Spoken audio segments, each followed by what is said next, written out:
Good afternoon from Oxford, and thank you for joining us today's Executive MBA taster session, Consumer Experience in the Age of AI, with SBS Professor Rhonda Hadi. My name is Alejandra de Rojas, and I have been working at Site Business School for over 7 years now, and I'm part of the Oxford Executive MBA recruitment team, helping candidates from all over the world to successfully apply to Oxford to enrich their minds and enhance their careers. In today's session, you'll see a glimpse into how our world-class faculty deliver on showcasing cutting-edge research, offering perspectives with lessons that really resonate with today's leaders and decision makers. So, before I pass it over to Professor Rhonda Hadi, let me share some information about our Oxford Executive MBA program. Next slide, please. The Oxford Executive MBA program is very broad. It's diverse and stimulating. The teaching is highly interactive. It's taught in modular format, and it allows professionals to be able to balance work, study, and any professional commitments while studying for a full master's degree. As you can see here, over those approximately 2 years, you would have 14 to 18 week-long modules. These modules are typically taking place from Monday to Friday, and you would come for your module at Oxford, and then you would go back for about 4 to 6 weeks before you then come back to Oxford for your next module week. And in between, you would have time for preparation work and probably meet your group and fellow classmates. The Executive MBA is mainly delivered in Oxford. But in the second year, you will have your 2 core international modules that take place overseas, as well as some optional electives that can take place internationally too. And you can see some examples here on the slide. In terms of the cohorts, we have 2 cohorts per year. The next one is in September, and the class size is usually around 60 to 74 students to expand your global network and build very close relationships with your former classmates. Over those 2 years, you will have your 11 core subjects, mainly business fundamentals, with subjects like accounting, analytics, tech and operations, strategy, etc., etc. And you will also have one core project, the entrepreneurship project. It's a really good way for you to either explore or develop your entrepreneurial side, or if you're interested in learning more entrepreneurial skills that you could apply within your organization. It's a very practical and project, and a number of these have been actually launched in the real world as well. And then in your second year, you will have your 4 electives. In here, this is a way for you to be able to tailor your master's depending on your interests. Some of these electives are joint electives, and you will be able to keep on expanding your networking possibilities by meeting other students from a different intake. Next slide, please. Here you can see a snapshot of our September 2025 class, where we have 37 different nationalities represented in 24 different industry sectors. We are looking for diversity, and it's also something that really reflects the values of the business school. Students get to surround themselves with over 60 plus of the brightest minds with the most diverse experiences from all around the world. Next slide, please. And then finally, if you feel like, oh, I'm really interested in the Oxford Executive MBA, and you would like to apply so that you know the next cohort is going to start in September 2026, and the next deadline is on the 16th of March. Also, in case you're interested, next slide, please. The application portal for the January 2027 intake is now open, and the first deadline will be on the 16th of March. In general, we recommend applying early to secure your place and allow ample time for preparation and funding arrangements. Next time, please. So if you're wondering what's next, if you're considering this opportunity to embark into our Executive MBA program, we would love to hear from you. So whether that we would be submitting a CV for review or whether that's booking a call with one of us, the recruitment managers, we each look after different regions. So you can find more details in these slides or on the website. Feel free to use the QR codes on screen to find out more. Next slide, please. If you're interested in future sessions, watch out for our upcoming events. You're more than welcome to join us on Thursday, 26th of February in London to hear from alumni about their experiences and the program's impact. You also have the opportunity to meet current students, the recruitment team, and enjoy some drinks and canapes with us.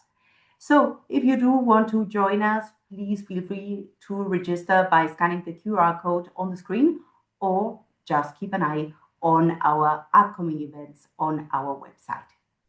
Next slide, please. I would like now to introduce you to Professor Rhonda Hadi, who will be leading today's session, Consumer Experience in the Age of AI. Rhonda is an academic marketing expert who researches how technologies, including immersive media, mobile devices, and AI impact consumer behavior. Rhonda has taught audiences ranging from undergraduate students to high-level executives. She's also a fellow at Green Templeton College and has received the John Elliott Teaching Award. Congratulations. Rhonda frequently gives keynote speeches around the world and often provides insights to media channels like BBC.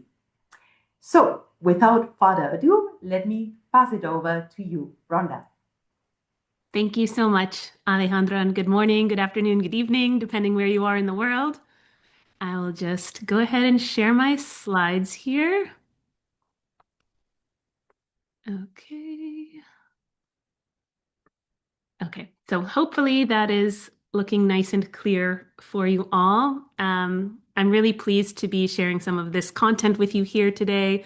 It's at a topic that's very near and dear to my heart, as you will learn. And as Alejandra mentioned, I have been on the faculty at Said for a while now. I've actually been here already over 12 years, time flies, teaching on various programs, including not only the EMBA program, but the MBA program, various executive education programs, our diploma in artificial intelligence. And on these courses, I teach not only core marketing topics, but I also teach an elective on consumer psychology because I am a consumer psychologist. So when I'm not teaching, I spend the bulk of my time doing research, as many of the faculty at Oxford Said do.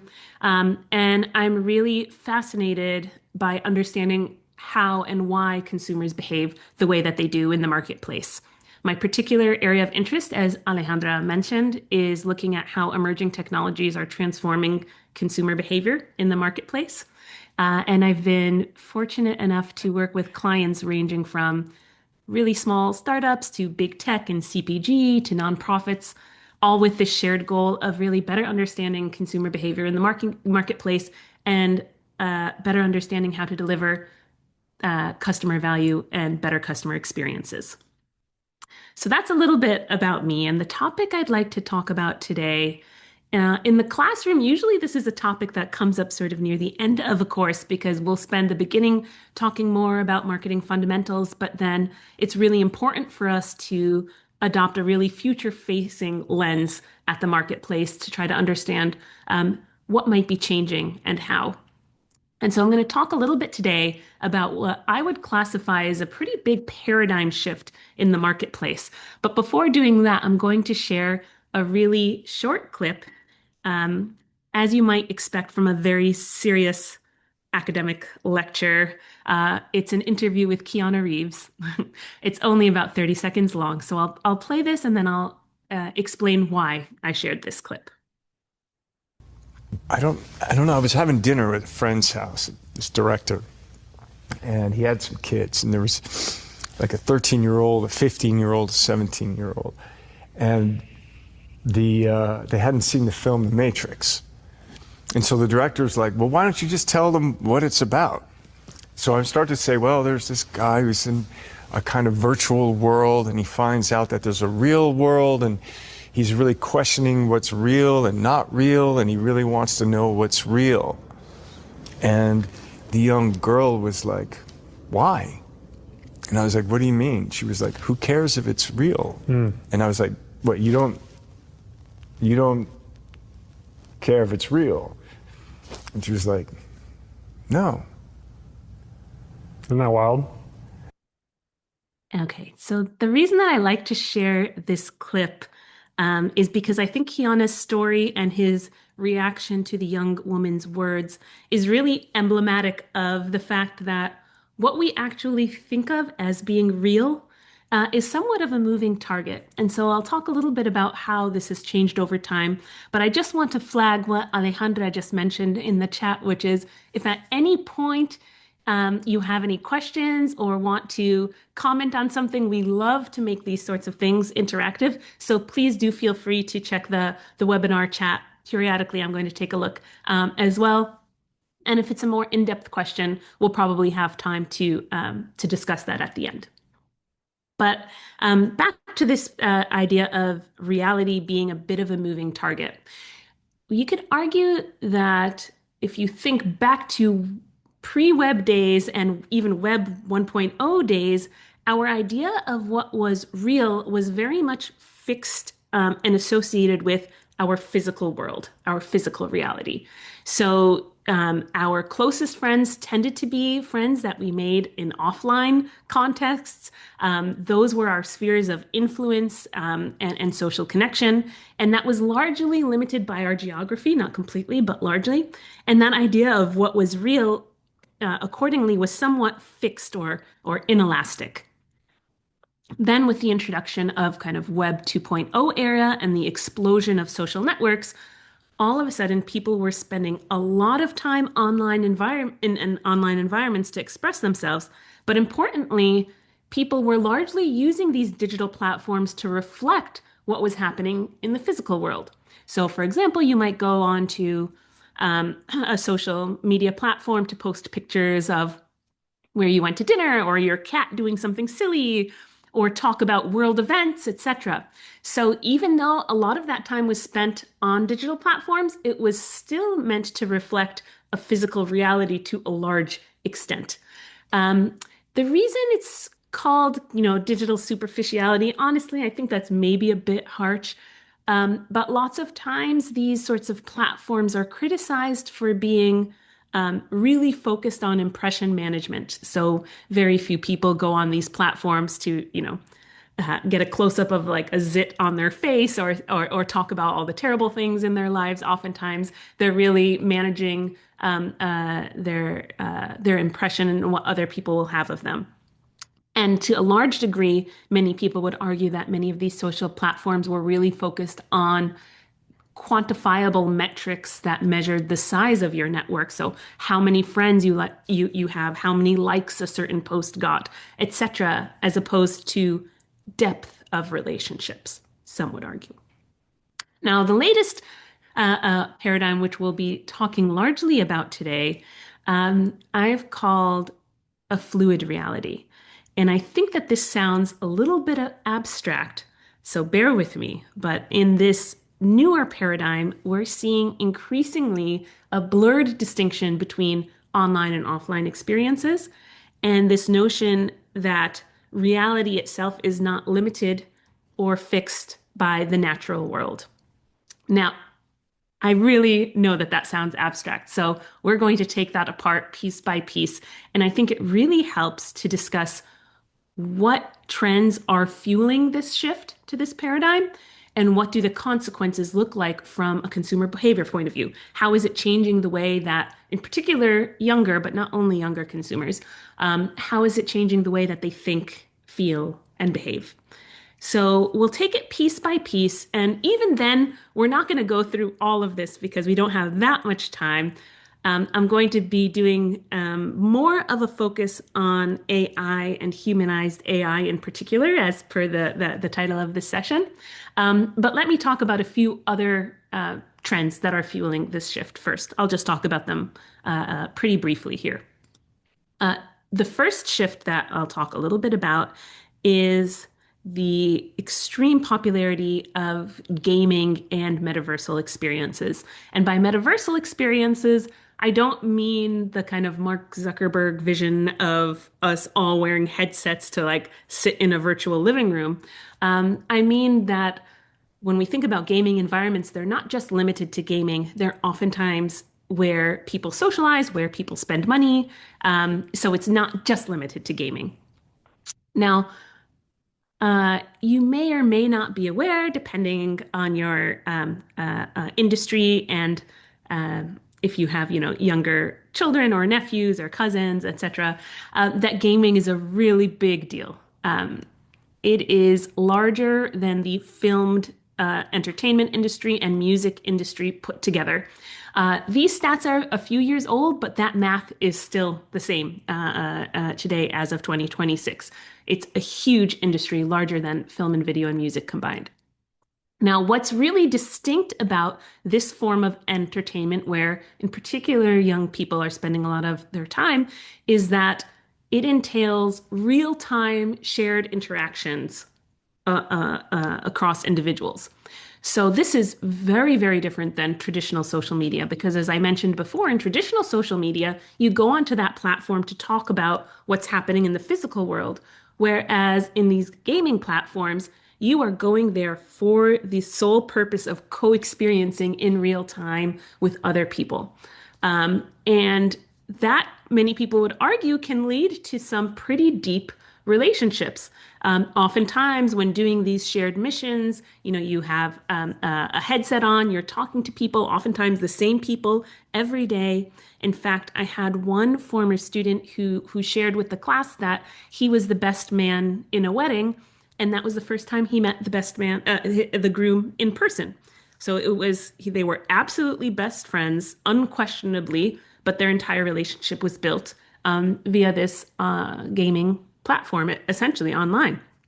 But they had spent hours and hours and hours daily really getting to know each other. They knew everything about each other's lives. And it's really fun to discuss these sorts of things in the classroom because you have some students in the classroom who find this very natural and some who are shocked by this. So it really makes for some interesting conversation. The last thing I'll mention about these gaming platforms before we talk about a couple of the other trends is that individuals accordingly are spending a huge chunk of their time embodied in the form of an avatar. This avatar may or may not resemble their physical selves, but very importantly, they are in no way limited by their physicality in choosing or designing these avatars. And that's very interesting from a consumer psychology point of view because many of these individuals or users will argue that it's quite liberating in that sense to not be limited by your physical form or if you have like a scar on your face or anything like that. And many people, even in these environments, even argue that for that reasons, these relationships on online gaming platforms are less superficial than relationships in the physical world because you are not judged by your bodily limitations. So I think that that's really fascinating from a consumer psychology point of view. And when we talk about consequences of all of this, I'll touch upon this again. But another kind of macro trend that is leading to this more fluid sense of reality is that our interactions with technology and our online experiences have become increasingly sensory rich. And why that matters is, if you were to ask somebody who says they prefer online or physical experiences over digital ones, it almost always comes down to a sensorial reason. They might tell you they like the smell of fresh air or the warmth of a loved one's embrace. it almost always comes down to a sensory component, right? We're talking about the physical world.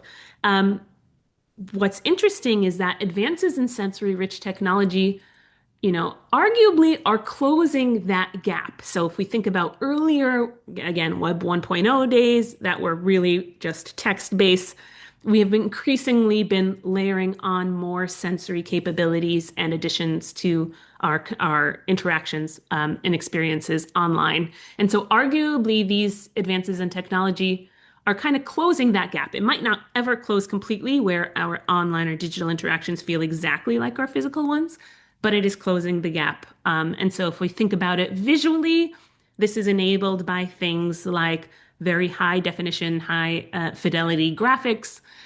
It's also enabled by visually immersive technology like virtual reality, and I think even more compellingly, augmented reality, which I think is really the most literal representation of blurring physical and digital, because with augmented reality, you don't need a headset.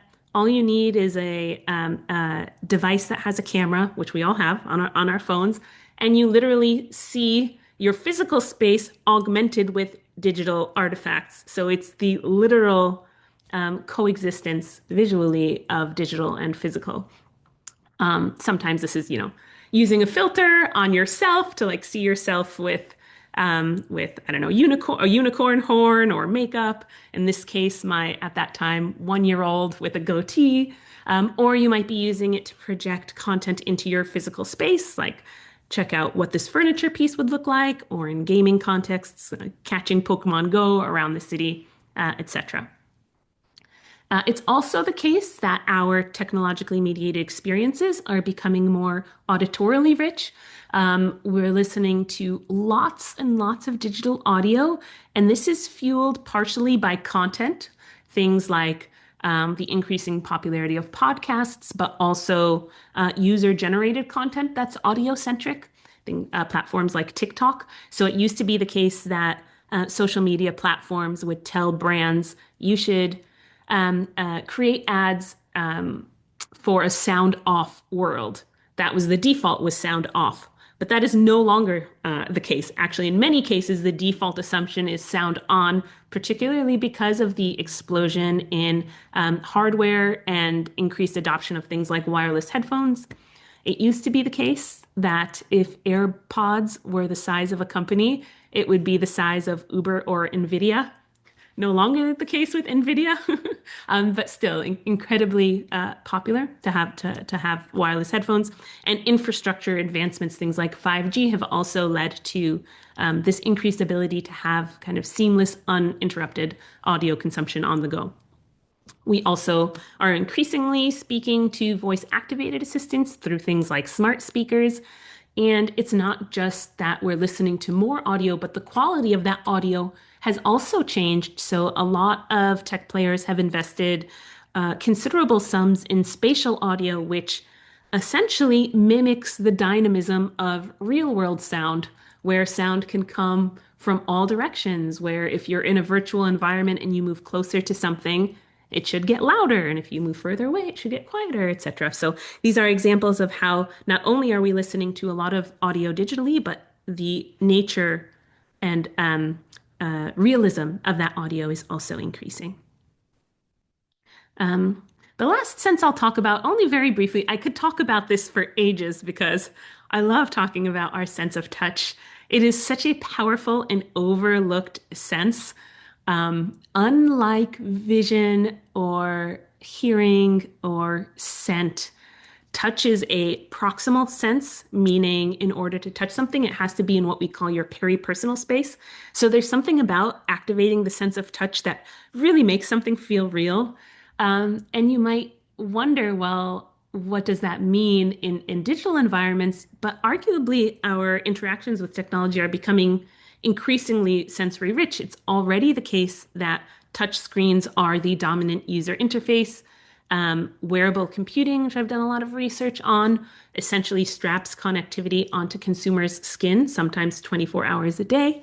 And advances in kind of smart technology, including smart home technology, means that it's no longer the case that you have to go onto, a specific device to go online, but that our whole tangible world increasingly is becoming a connected device. And there are really interesting experiments happening in this space. In terms of user design, the implications have to do with how can you design applications that take advantage of consumers' gesturing and touch.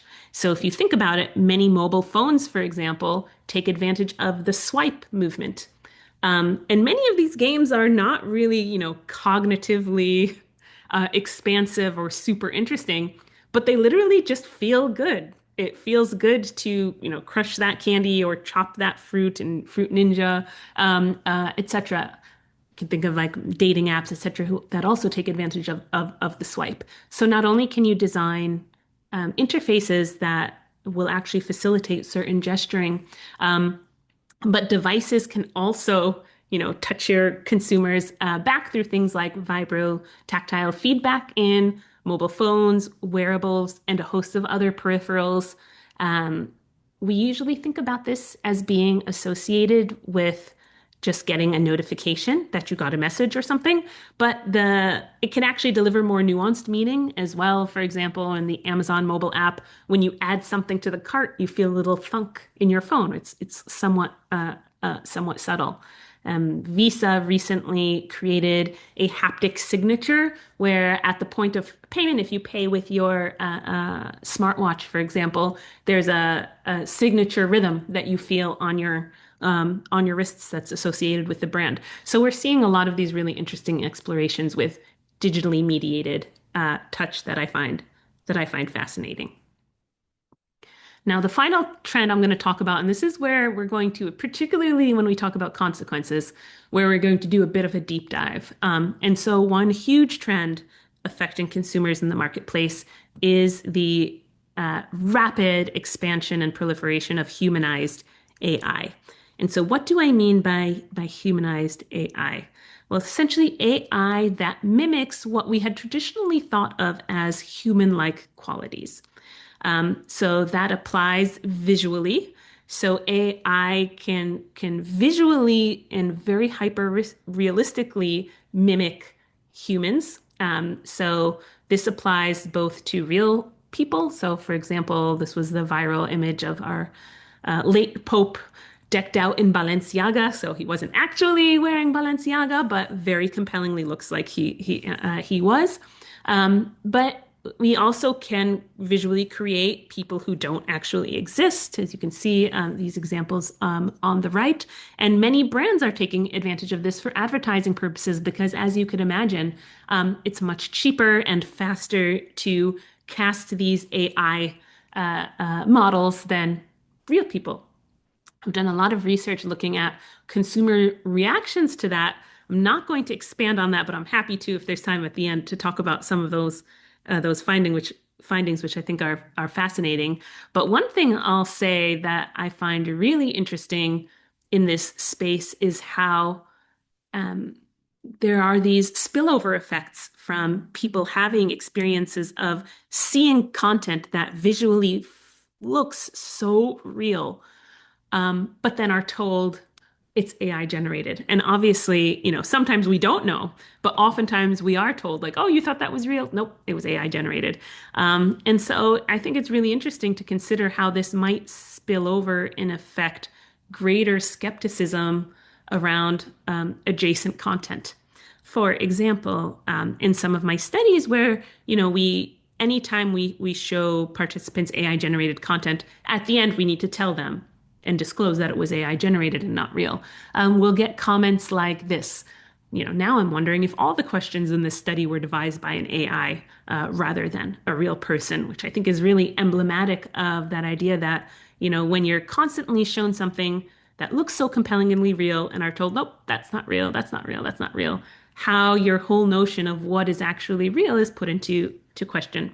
There's a wonderful internet law professor, Lillian Edwards, at Newcastle University, who says that societally, the risk of this isn't so much that people are going to start believing things that are not true.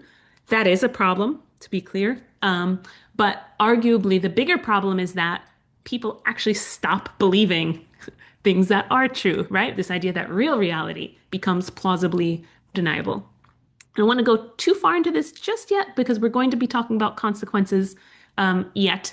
But just to give you a few more examples of how artificial intelligence is increasingly mimicking humanity. So I talked about it visually, but auditorily as well. AI can very compellingly mimic human voice. And certainly, as we've seen with this explosion of LLM-powered agents, artificial intelligence can mimic the conversational abilities of humans very, very compellingly. And in fact, if you've seen in the news recently, these agents and bots in general have a lot to say, so much so that now they have their own social media site that's just for AI bots, and humans are invited to watch but are not allowed to participate, which is sort of an interesting experiment in the marketplace. That's we see. I think it was just launched last week. Now, I'll talk a lot today about Gen Z. Gen Z now are roughly in their, I don't know, maybe age 18 to 30, around there. But I think it's also important to think a little bit about the following generation, Generation Alpha, many of which, you could sort of think of millennials to a large degree are digital natives. Gen Z, to a large degree, are social media natives, so they grew up with social media. Gen Alpha, in many cases, are AI natives, many of them growing up right now surrounded by AI. I think this is so interesting, particularly because toddlers, for example, can converse with AI before they can even read.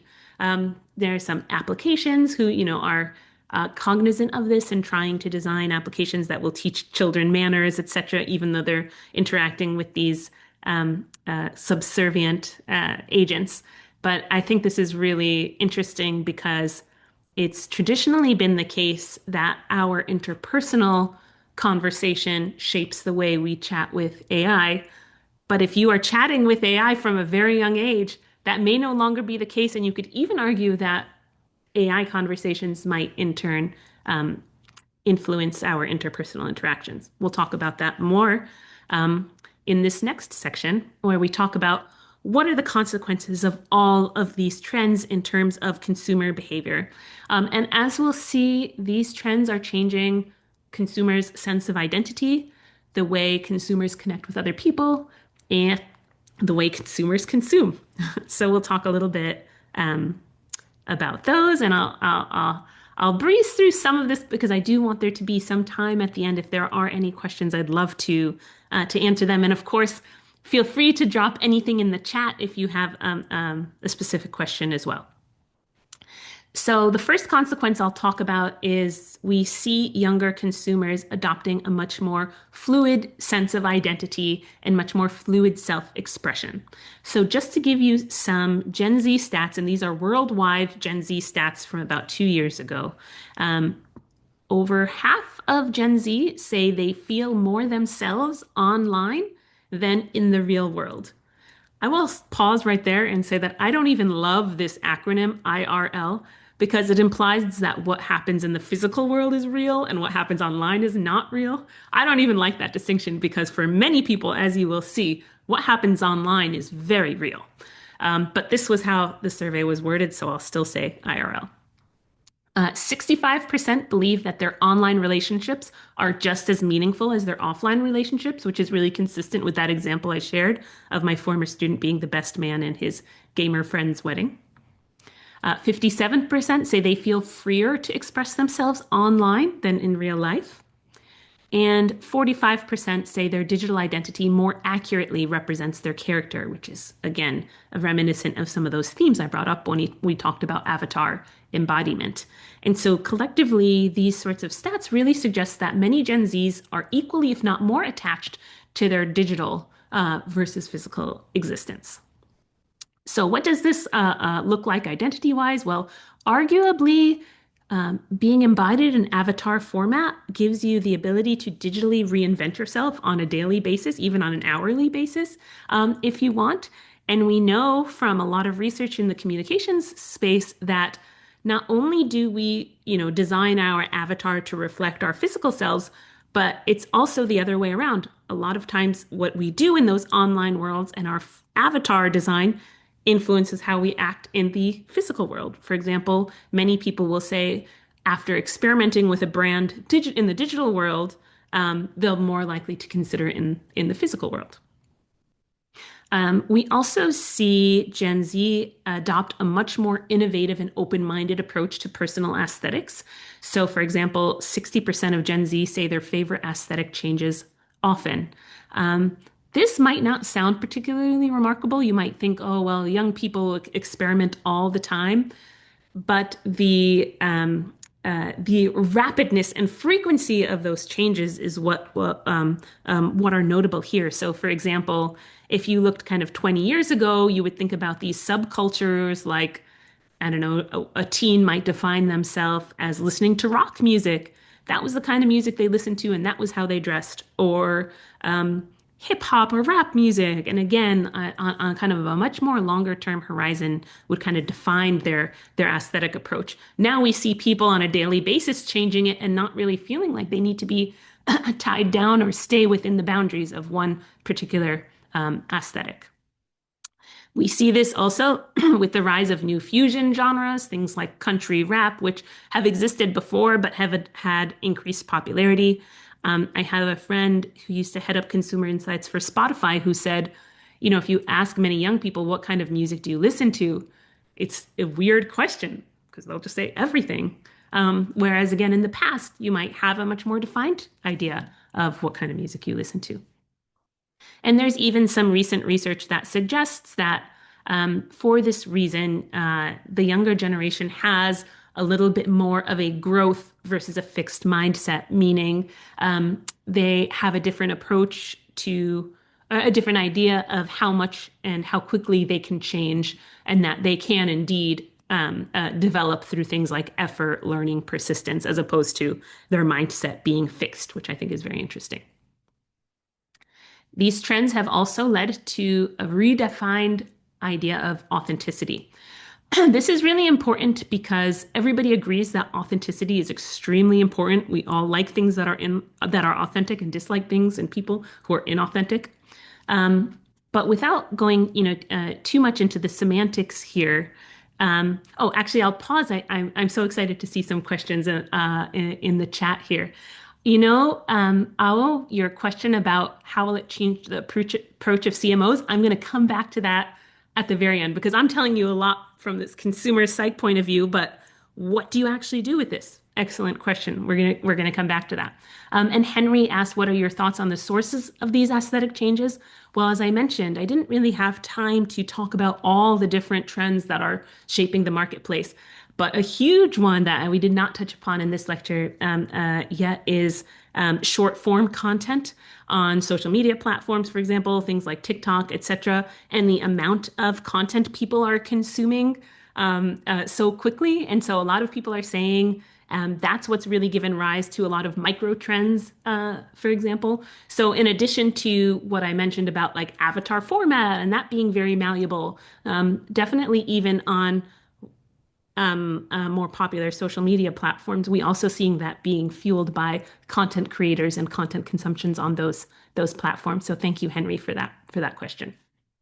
So this will kind of maybe start to get to your comment, Awo, not completely directly, but we see that how consumers conceptualize what is authentic and what is not is kind of changing.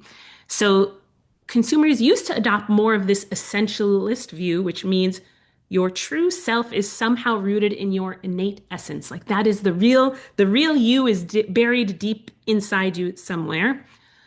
Versus we've seen movement towards this more existentialist view, which means the true self is created.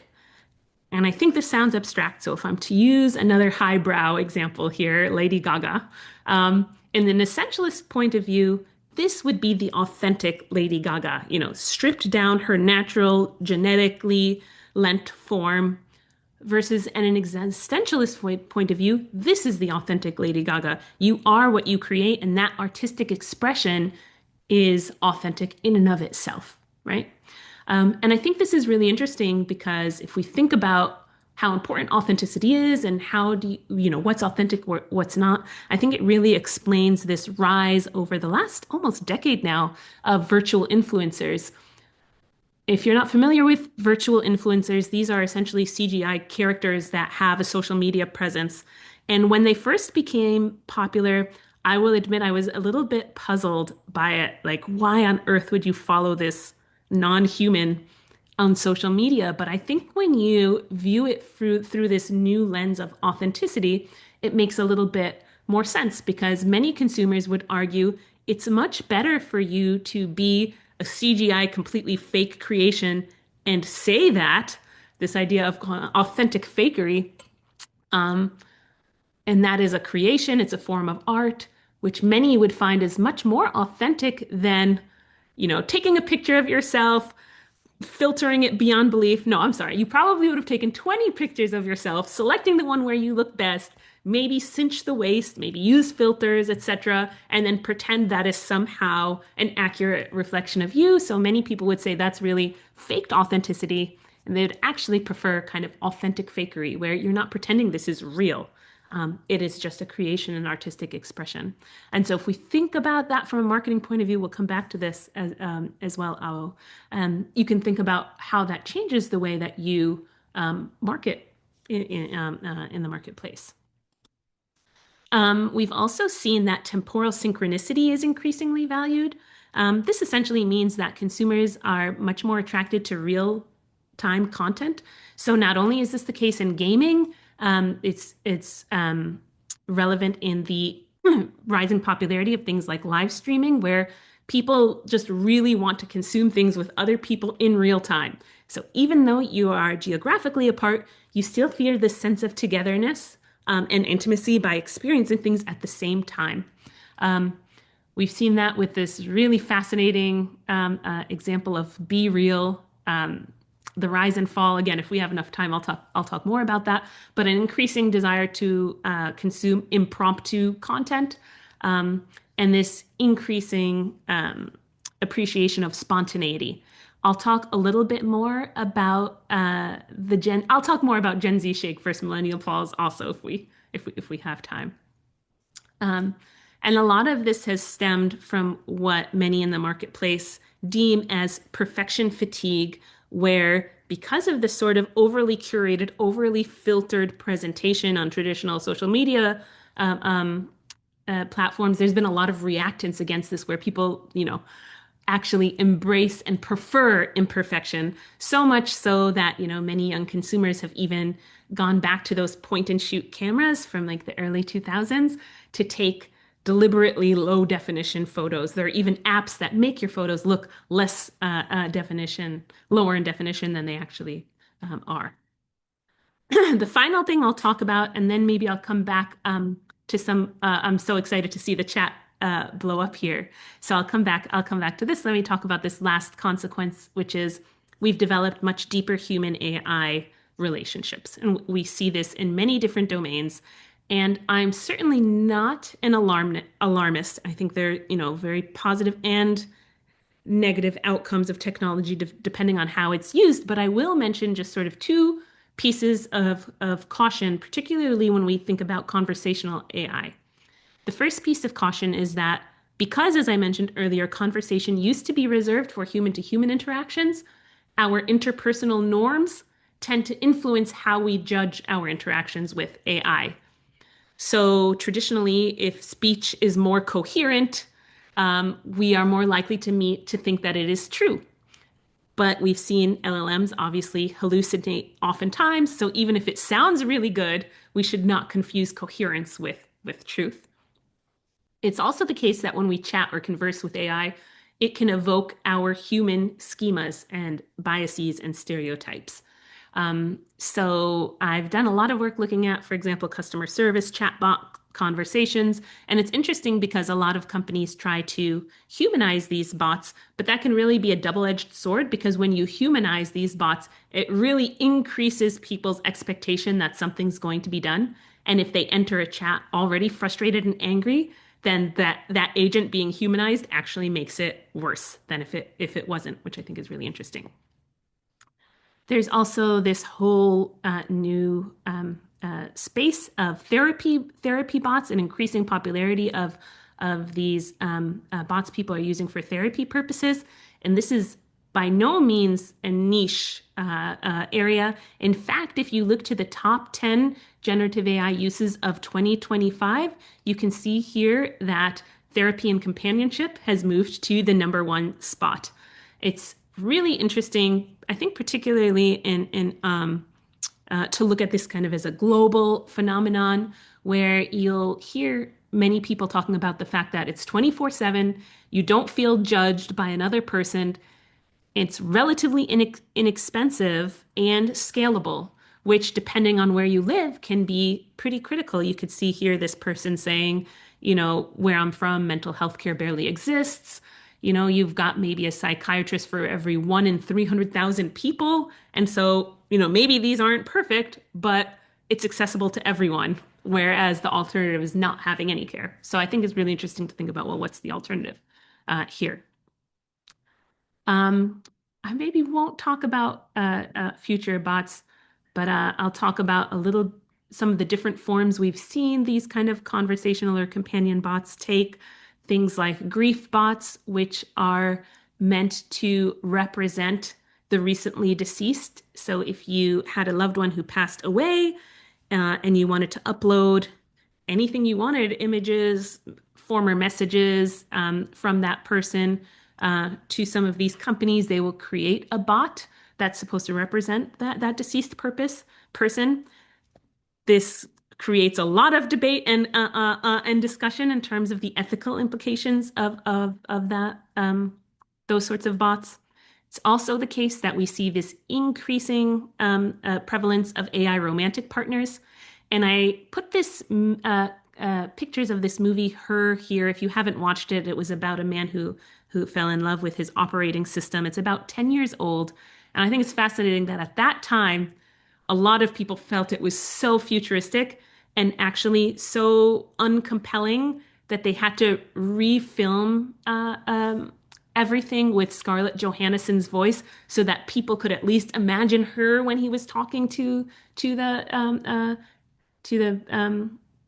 agent, so that it would somehow feel more believable. He could fall in love with it. And so that was 10 years ago, but fast forward, it's incredibly prevalent right now, these AI romantic partners. And I think it's very interesting to explore how teens are using this technology. So there are a few stats I'll share from Common Sense Media.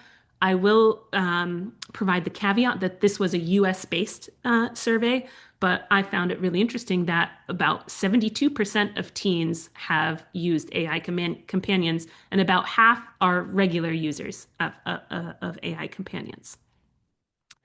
Maybe I'll skip just to talk a little bit about the second piece of caution. So I already said that our interpersonal interactions shape the way we view AI conversations. But it also goes the other way as well. As we increasingly engage in conversations with AI, it changes us, including our interpersonal interactions.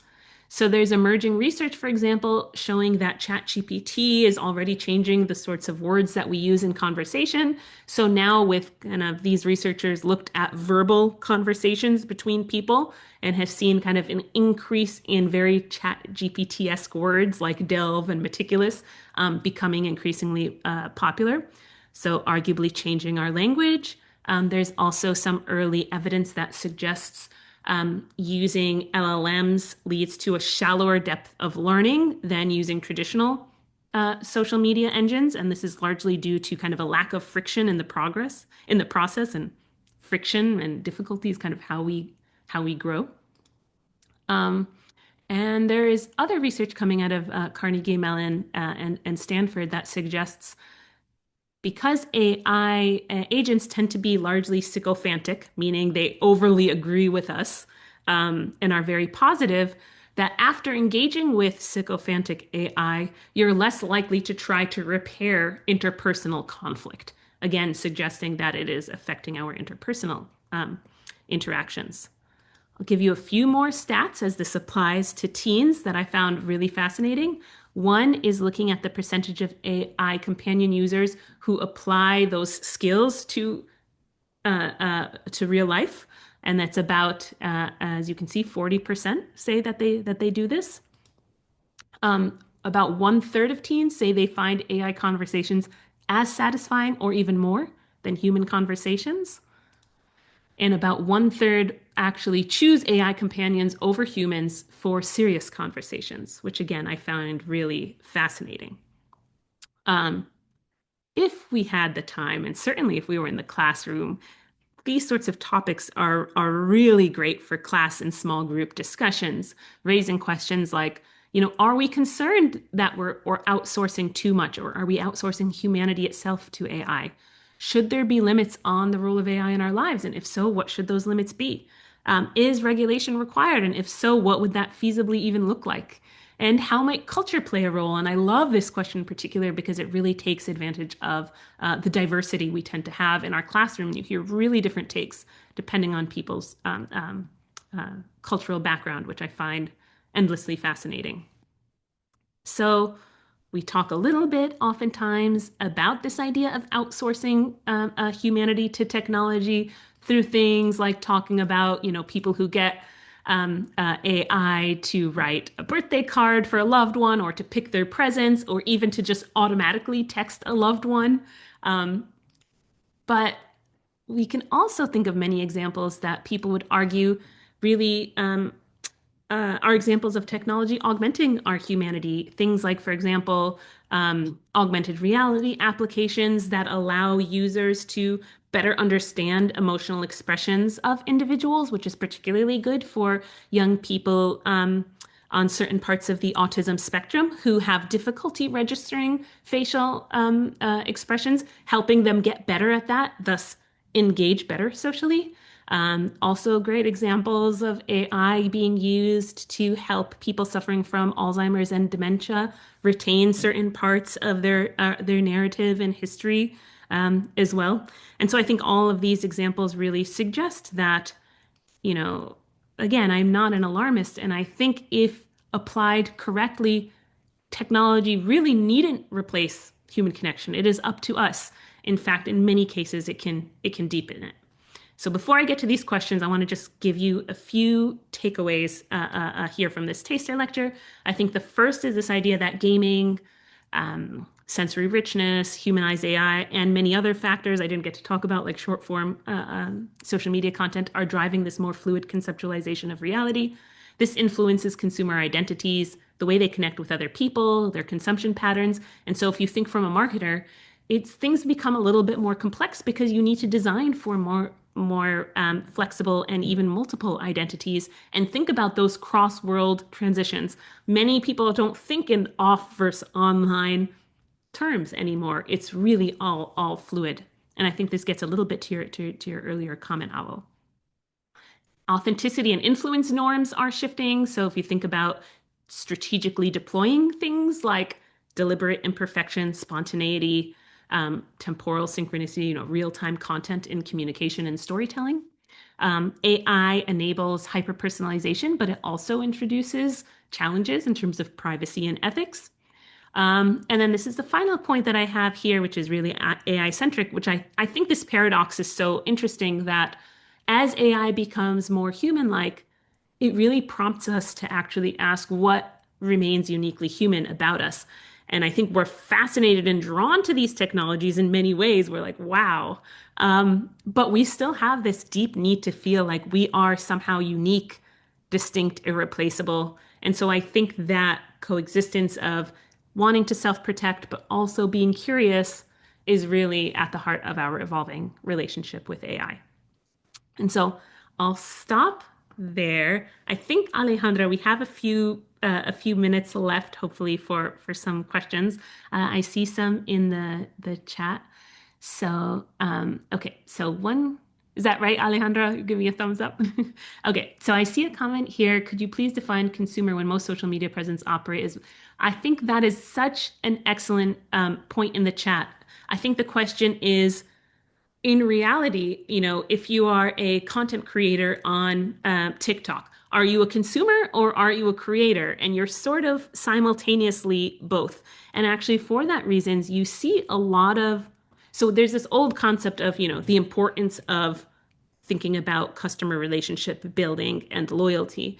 And you see a lot of big brands kind of equally applying this to their creators, their creative partnerships. I think it used to be the case that brands were a little bit more transactional, like, okay, you're an influencer. Can you promote my brand in this segment? And I'll give you this much money, and then sort of dump them or come back to them whenever they need to, as opposed to actually actively thinking about creator loyalty and how to, just like you would with customers, think about a long-term relationship with these creators, because realizing that they are a huge source of perceived authenticity and influence with your customer base. So I think that's a really excellent point, that it's really a kind of blurred distinction now, particularly, I mean, really ever since the kind of explosion of user-generated content online, that now the sphere of influence has really shifted a lot to that creator economy. The next question I see here is whether consumers are now more skeptical or accepting of AI content. Do they care less, referring to the Matrix interview, do they care less about what's real and what's not, or do they care more about knowing? I think this is a really complex question because we see a lot of variability. I think what's new is you can imagine yourself kind of growing up with all of this content that's either real or not. And I think if you're used to a former paradigm, it is really important for you to try to distinguish what's real or not. Whereas for many young consumers, it's like, who cares if, I don't need this to be truth. I'm consuming this for entertainment. I care about how it makes me feel, not whether it's actually factual or not. Now, in certain domains, like for example, if you think about journalism, etc., then obviously that changes a little bit. But I think it's really interesting that you see that shift generationally. But even across different segments within the same generation, you see a lot of variability in terms of whether people are skeptical or accepting, and oftentimes it depends on the domain. There's another, maybe we have time for one more at least question. This person says, in highly trust-sensitive contexts such as financial services, the public sector, etc., where legitimacy and accountability are critical, how should they decide which consumer-facing interactions can be responsibly delegated to humanized AI, and which should remain explicitly human? I think it's really a wonderful question, because I think in certain domains, people sometimes even prefer AI over human. And I think part of it has to do with the perceived fallibility of humans. And I think there are definitely intergenerational and other interpersonal differences in terms of what your preferences are. And I think it also depends on, is there any kind of emotional or more hedonic value attached to the experience, in which case oftentimes people like a human element.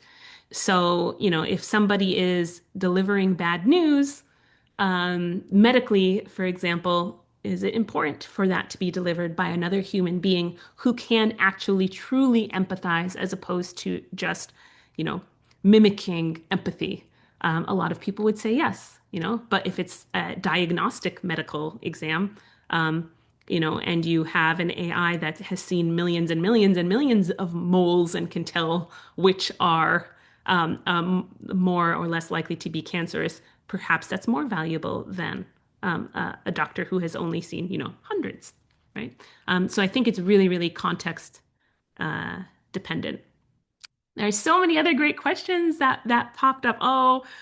I see the last one is about the future bot.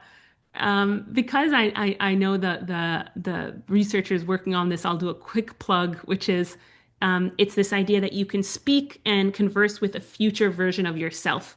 You complete an interview about your hopes and dreams, and you have a picture of yourself, and it's actually to me surprisingly compelling how comforting it is to talk to this future version of yourself and think about your hopes and dreams and to just visualize yourself at that future state because it's really hard for many people to actually do that compellingly, even though it's linked to more positive psychological and even financial outcomes. You're more likely to save in the future, save for the future, for example, if you visualize your future self.